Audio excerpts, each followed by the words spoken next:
Marunong po ako magborda, marunong po ako mag-beads, marunong po ako magtaki.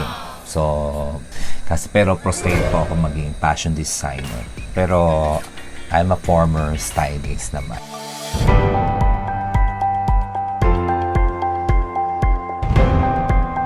Kumusta na kayo guys? So, ito, busy-busyan ng November ko.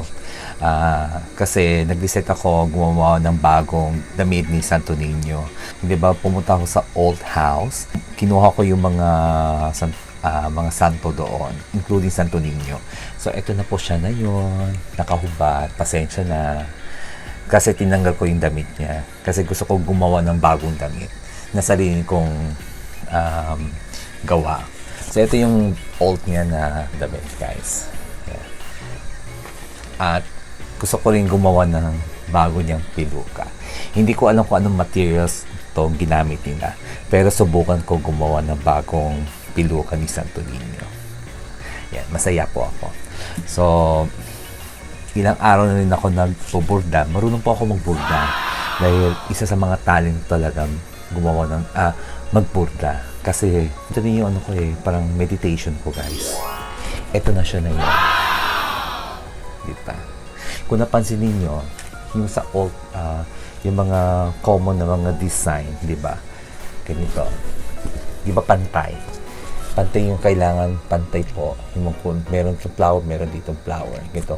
Pantay po sila lahat. Sa akin iba. Ito yung parang gusto kong gumawa ng modern na design ng damit ni Santo Niño. So, bumili na ako ng tela na meron na siyang mga design. So, para hindi na rin ako mag-isip pa ng other design. Nandito na, meron na po siya.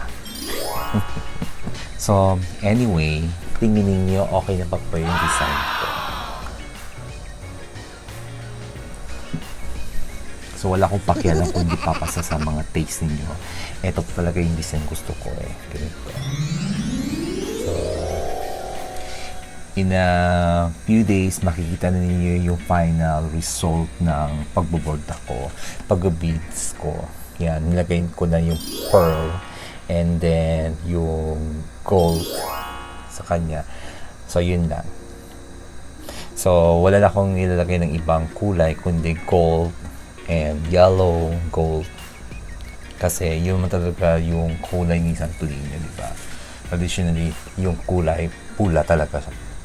At saka, ganito na yung mukha ni Santo Niño. Hindi ko na siya pipintan para mukha siyang antiko tignan. So, yun. Actually, antiko na to eh. Hindi ko alam kung ilang years na rin si Santo Niño. So, kinuha ko siya sa old house. So, ayun, aalagaan ko siya kasi alam ko na masaya siya dito sa actually hindi lang siya kung papakita ko sa inyo guys kung ilang yung alam naman niyo kung ilang santo yung kinuha ko. Meron pa ako isang Santo Niño na galing rin sa Cebu. So yun. At ipapakita ko sa inyo guys yung other collection ko, mga memorabilia ko. So watch out. Hey guys, so galing pa sa old house tong clock. Napansin niyo sa vlog ko, di ba? And then, meron pa akong dalawang clown. Galing pa sa ibang bansa. And then, a jewelry box.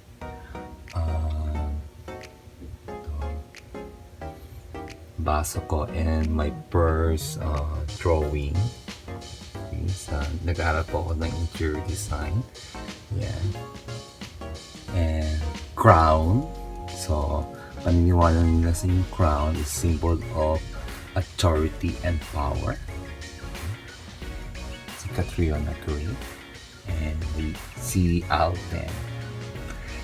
Meron po akong dalawang pair of small shoes. Eiffel Tower, symbol of power also. Yan.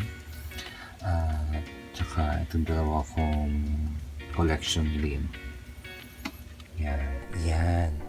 So, kung sino man dyan, napapanood sa vlog ko, kung sino man gusto magbigay sa akin ng mga keychain galing ibang bansa, so, bukas po ako sa mga any gifts. So, isa na niyo ako sa comment So, message niyo sa akin kung gusto niyo ako na, kasi mahilig talaga ako mag-collect ng keychain. Yan, different kinds of keychains po. Sa ibang bansa po itong galing. Meron po sa Canada, sa Egypt, sa Hong Kong, sa Singapore, sa France, at sa Middle East, and also Istanbul, Thailand, diba? So, yan lang. Okay, so one of my collection is mail stamp. Galing po yan sa US.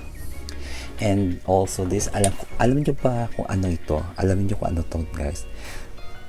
Okay, hirit na. So, ito po, mahaba po to eh. So, pangtusok po to ng marshmallow. Galing po to sa Finland. Yan. Bigay po to ng friend ko. And then, Kingdom of Cambodia. Another mail stamp. Okay. Yan. Ito po galing po to sa Europe.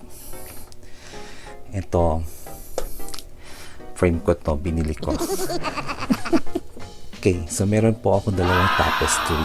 So galing po to sa Syria. Yan. Mahal po tong tapestry. Kung hindi niyo alam yung tapestry, so check na rin yun sa Google. So yun. So this is a tapestry, guys. Nilagay ko ng plastic. Kasi preserve ko po yung ganda ng tapestry na to. So may mga bits yan, guys. Ayan. At saka ito po yung mga collection ko. Ito po si Santo Niño. Galing po yan sa Cebu. Yan. So last 2019 ko po siya binili doon sa Cebu. And then ito po yung old na Saint Joseph ng Santo, another wood, Santo Niño po. Hindi ko alam kung ilang taon na to. So siguro to antigo na rin yan. Si Mama Mary po. Yan. Kailangan po sa mga santo may tubig po sila. Sometimes nilagay ko na yan po, may candy po sila. Yan. At panata po rin po ako ng ni Saint Pio, Padre Pio. Yan. And baka nandito yung mga alahas ko. Mga gold. Ruby ko. Okay. So, ito po guys, collection ko rin to. This is a true gemstone. Amethyst po yan. Mahal tong amethyst na to. Ito antigo rin. Meron po sa looban antique rin po to na relo. And then amethyst. Ayan. Volcanic rock. Madami po ang collection volcanic rock. Nasa baba lang. Meron po ako ng pillow galing kay Janine. And with her signature. Yeah. Another collection ko guys, libro naman. Mga inspiration na book. Yan. Mahilig po ako magbasa. So, The Power of Love, Successful People Skills, yun. Kay Joel Osteen, mga Positive Attitude, yan. Marami pa yung mga libro ko, naiwan ko lang sa Maynila. So, maybe next year, pwede ko na kunin yung iba. Okay, so nakita niyo yung mga other collection ko. Meron pa ako another collection here.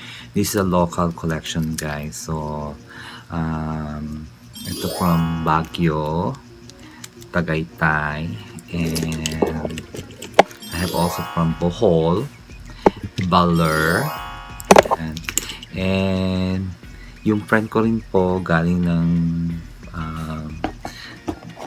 Israel. So, binigyan niya ako ng ganito. This is yung dinidikit sa refrigerator. Yan. And also, another friend ko, binigay rin ako, galing po to ng London, United Kingdom, guys. Diba? mahilig po ako mag-collect ng mga souvenir. Hindi pa nyo nakita yung mga collection ko, mga jewelry collection ko. So, next vlog ko na ipapakita ko sa inyo guys. At tsaka mahilig rin ako mag-collect ng Buddha. Yung Buddha ko malaki, nasa labas po ng kwarto ko. And then meron pa ako na maliit na colored jade na Buddha. Ang meron ako dito na Buddha sa loob ng kwarto, kapakita ko sa inyo guys, wait. Na Buddha ko. Mahilig talaga ako sa mga lucky charm. So mahilig po ako mag-collect ng Buddha guys. So para ma-attract sa akin mga swerte, di ba? Di ba kahit tayo naman gusto tayong magkaroon ng swerte. So yun guys, mahilig talaga ako mag-collect ng Buddha para ma-attract sa akin mga swerte. Okay, so nakita niyo yung mga collection ko, mga important collection ko. Actually guys, hindi po ako mahilig na bumili ng mga gamit. Yung importanteng gamit ang binibili ko, yung kailangan na i-replace, yung unan, cover, yun lang. Pero hindi po ako mahilig bumili ng mga accessories para sa loob ng kwarto. So, yan, lahat po yan, na-collect ko yan. Feeling ko, parang museum na itong kwarto ko, di ba? So, yun na yung mga collection ko, guys. So, lahat po yung collection ko, may mga istorya yan. Yeah, galing po sa friend ko. Kung yung iba, sinabi ko sa inyo na galing sa old house. So, may mga istorya yan. Don't forget to subscribe and click the notification bell. So this is Balang. So have a nice day guys. Bye.